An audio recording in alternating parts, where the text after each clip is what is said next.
दोस्तों एक new vacancy के बारे में बात करेंगे। तो चलिए इस वीडियो को शुरू करते हैं। दोस्तों आपको बताना चाहूँगा, Indian coast guard directorate of recruitment की तरफ से वैकेंसी निकाली गई है, जिसका कि एप्लीकेशन स्टार्ट होगा 1 नवंबर से और last date of receiving application होगी 15 दिसंबर। ठीक है, तो ये रिक्रूटमेंट है of group B for civilian personal.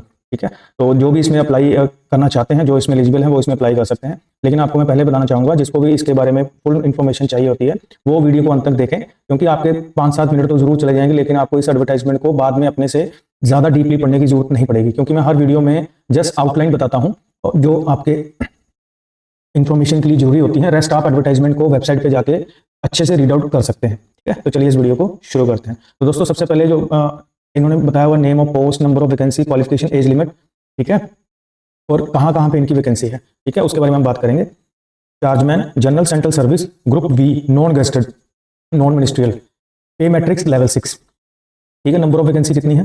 4। General की 2, ST 1, OBC 1। Qualification a diploma in mechanical और इलेक्ट्रिकल और marine electronics engineering and production engineering from a recognised university institution. Age limit not exceeding 30 years. ठीक है, place where vacancy exist Chennai, Tuticorin, Visakhapatnam and Goa. ठीक है, और qualification में हम सेकेंडली पॉइंट की बात करेंगे, 2 years experience in the field of हल रिपेयर और general engineering and electrical and electronics trade. तो ये इस पोस्ट वाले ये अपनी क्वालिफिकेशन को चेक कर सकते हैं, एज लिमिट को चेक कर सकते हैं एंड अप्लाई कर सकते हैं। ठीक है, अभी इन्होंने नोट दिया हुआ, the vacancy shown above are tentative and their location में changes as per the service requirement. As per service requirement हर जगह इन्होंने मेंशन किया होता है, तो ये चेंज हो सकती है जॉब लोकेशन आपका। If there is no vacancy reserve for SC, ST, OBC, EWS category, such candidate may still apply. ठीक है, तो वो भी अप्लाई कर सकते हैं भाई। There is no vacancy reserve for, तो वो इसमें अप्लाई कर सकते हैं। इन्होंने लिखा if there is no vacancy reserve for SC, ST and OBC. ठीक है, तो वो ये अप्लाई कर सकते हैं अगर मेंशन नहीं है। They will not be eligible for any age और passing marks concession relaxation, but उनके ये नहीं है एज रिलैक्सेशन और पासिंग मार्क्स रिलैक्सेशन उनको नहीं मिलेगा इसमें। Applicants if selected are liable to service anywhere in India, कहीं भी आपको पोस्ट किया जा सकता है, क्योंकि कोस्ट गार्ड है तो ये जो कोस्टल एरिया में रहेंगे, तो आप उसके लिए मेंटली प्रिपेयर हैं। Permissible relaxation in upper age limit is 5 years for SC, ST and 3 years for OBC candidate. The central government servant who have rendered no less than 3 years regular service as on closing date of receipt of application shall be permissible for age election 5 years.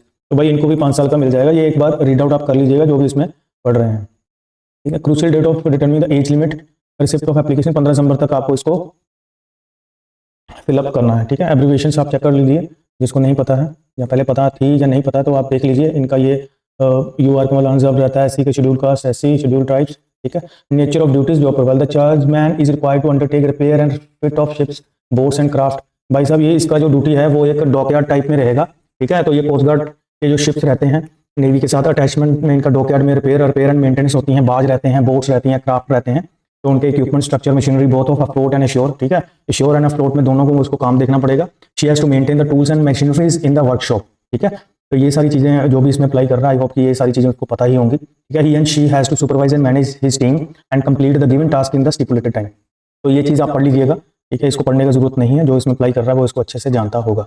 How to apply, ठीक है, तो आपको apply करना है जाके, application form should be filled either in English और Hindi. Format दिया गया होगा नीचे, आपको मैं बता दूंगा। ठीक है, उसको आपको प्रिंट आउट करना है और जीरोक्स कॉपीज लगा देनी है अपने डॉक्यूमेंट्स की। ठीक है, समटाइम्स ये ऑनलाइन होता है, लेकिन आपको डॉक्यूमेंट्स के साथ भी इसको ऑफलाइन भी भर के कई बार भेजना पड़ता है। तो उसके साथ क्या क्या लगाना है? Aadhaar card, matriculation equivalent marksheet and certificate along with format conservation of CGPA and grade with percentage, diploma industrial training institute, ITI marksheet, latest category certificates. ठीक है, सर्टिफिकेट्स लगाने हैं, एक्सपीरियंस सर्टिफिकेट अगर है तो एनओसी वाले एनओसी लगाएंगे। Latest passport size photograph 3 month से पुरानी नहीं होनी चाहिए। ये आपको जरूरी लगा के भेजना, 50 रुपये की स्टैम्प लगानी है, अंदर इन्हें एनवलप डाल के भेजना। ठीक है, no original certificate to be forward, तो भाई कोई अपने ओरिजिनल सर्टिफिकेट मत भेज देना। ठीक है, वापस कोई नहीं भेजेगा। तो ये आपको एप्लीकेशन कहाँ पे भेजना है? 15 दिसंबर तक इस एड्रेस पे। ठीक है, मोड ऑफ सिलेक्शन एक बार आप रीड आउट कर लीजिएगा। डेट ऑफ एग्जामिनेशन चेक कर लीजिएगा, कहाँ कहाँ पे इनके वेन्यू होगा, वहाँ पे आपको एग्जामिनेशन देना है। Biometric capture and document verification होगा। All the shortlisted candidate issued admit card, तो जो भी आप जैसे आप भेजोगे सारे डॉक्यूमेंट्स वगैरह, वहाँ पे फिर वो डॉक्यूमेंट्स वेरीफाई करके शॉर्टलिस्ट करेंगे, तो उन्हीं को फिर बुलाया जाएगा फिर। ठीक है, all the shortlist candidate issue admit card होंगे, undergo biometric capture, photograph and thumb impression followed by document verification भी होगा। ठीक है, candidate will be required to bring the original documents. फिर आपको जब भी एडमिट कार्ड आएगा, जब भी आपको वहाँ पे जाना रहेगा, तो आपको अपने ओरिजिनल डॉक्यूमेंट्स लेके जाना पड़ेगा। फिर आपका रिटन एग्जामिनेशन होगा OMR based.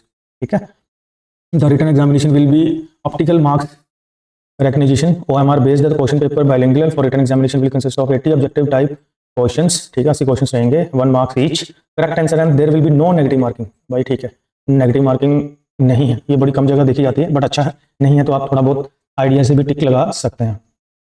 Merit list will be prepared strictly based on the merit position, ठीक है, उसके बाद मेरिट बनाई जाएगी आपकी, तो ये थोड़ा सा पढ़ लीजिएगा। The pattern of examination for the post is as follow, chargeman, ठीक है, सब्जेक्ट क्या क्या आएंगे, math, science, general awareness, English, mental ability, reasoning, number of question आएंगे 20 20 15 15 10, टोटल 80 क्वेश्चन आएंगे और 80 मार्क्स का ही आपका पेपर रहेगा, 1 घंटे में आपको पेपर देना है, ठीक है, और passing marks general OBC W 40 है, SC ST के लिए 36 है। तो सिलेबस ये रहा, आप देख लीजिएगा। मैथ्स में ये चीज़ आएगी, ठीक है, इंग्लिश में आपको ये चीज़ आएगी, जनरल चीज़ें हैं, ज़्यादा कोई हार्ड एंड फास्ट नहीं है, ठीक है, कोई भी पढ़ेगा आराम से तो हो जाएगा। रीजनिंग में आपको ये आएंगे, ठीक है, साइंस में ये आएंगे, important instructions to the candidate, ये आप एक बार रीड आउट कर लीजिएगा, ठीक है। इट इज़ मैंडेटरी, ये चीज़ मैं हर बार फॉर्म भरने वालों को, ऑफलाइन वालों को बताता हूँ कि आपको बड़े बड़े कैपिटल अक्षर में ये लिखना है, application for the post of chargeman, और उसके अंदर 50 रुपये की या 30 रुपये की जितनी भी उन्होंने कही होती है स्टैंप लगा के निवल अंदर डालना है और वेट करना है अपनी ईमेल आईडी और मोबाइल नंबर पे। जब भी वो आपको इंटीमेट करते हैं यू हैव बीन शॉर्टलिस्टेड, आपको प्रिपेयर करके अपने डॉक्यूमेंट्स लेके जाने हैं और वहाँ पे वेरीफाई होगा, सारी चीज़ आपको मेंशन कर दी जाएगी, ठीक है। तो मैं अभी ज़्यादा टाइम नहीं लूँगा क्योंकि ये आगे जनरल चीज़ें आप पढ़ लीजिएगा, ठीक है। अभी हम बात करेंगे एनेक्सर 1 जो भी आपको फॉर्म साथ में लगा के भेजना है, ठीक है। इंडियन कोस्ट गार्ड, ये देखिए application for the post of civilian post vacancy year 2024, यहाँ पे आपको फोटो लगानी है, कौन सी पोस्ट के लिए अप्लाई कर रहे हैं ये आपको एनवलप के बाद भी लिखना है, name of applicant, date of birth, father's name, permanent address, ये सारी चीज़ें आपको कैपिटल लेटर में लिखनी है। देन आफ्टर आपका आएगा एजुकेशन स्टैंडर्ड, ठीक है, ये सारी चीज़ें आपने कर रखी हैं, जो जो कर रखा है, कैसे कर रखा है, year of passing, division, percentage marks, name of board, university, सारा कुछ आपको मेंशन करना है। एक्सपीरियंस है तो आपको मेंशन करना है, जेंडर मेल फीमेल कैटेगरी कौन सी है मेंशन करनी है, आइडेंटिफिकेशन मार्क्स बॉडी के, जैसे cut mark on left index finger, ठीक है, कट मार्क ऑन हेड आपको लिखना है। आर यू गवर्नमेंट एम्प्लॉई, अगर हैं तो आपको एनओसी की लगानी है साथ में, ठीक है। इफ यस प्लीज फर्निश, देखो नहीं आपको अपने पूरे ऑर्गेनाइजेशन का डिटेल देना पड़ेगा, ठीक है, कितना पे लेते हैं, आज कब ज्वाइन किया, लिविंग द सर्विस, स्टेट और सेंटर, कहाँ जॉब करते थे, list of documents forward log with the, ठीक है, कौन कौन से डॉक्यूमेंट्स आपको साथ में लगा के भेज रहे हैं एज पर द पोस्ट, ठीक है, ये देखिए पूरा मेंशन किया हुआ इन्होंने। एक बार ये आप चेकआउट कर लीजिएगा आप किस किस में फॉल करते हैं, क्या क्या आपके रिलेटिव डॉक्यूमेंट्स आपके पास हैं, वो आपको साथ में लगा के भेजने हैं।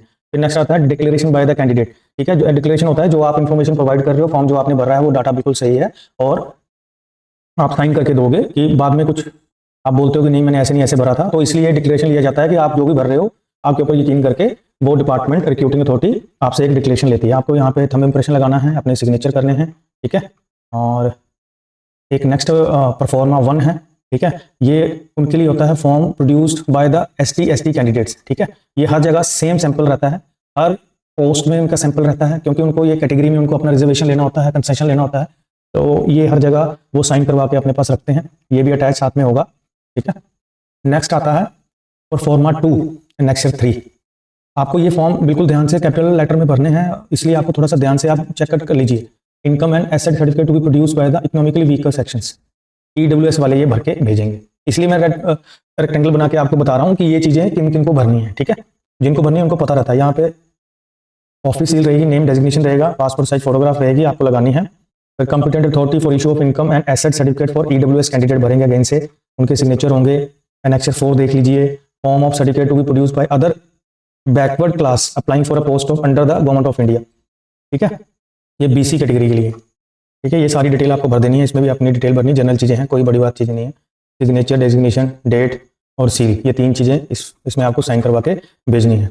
आई थिंक कि आप सभी को इस पोस्ट के बारे में पता चल गया होगा, ठीक है, और 4 वैकेंसी है, तो best of luck for your future jobs, ठीक है, और आप इस फॉर्म को भरिए, काफ़ी टाइम बचा हुआ है, अभी 1 नवंबर से ये शुरू होगी और 15 नवंबर तक है। तो thank you very much for watching this video, stay tuned for more updates.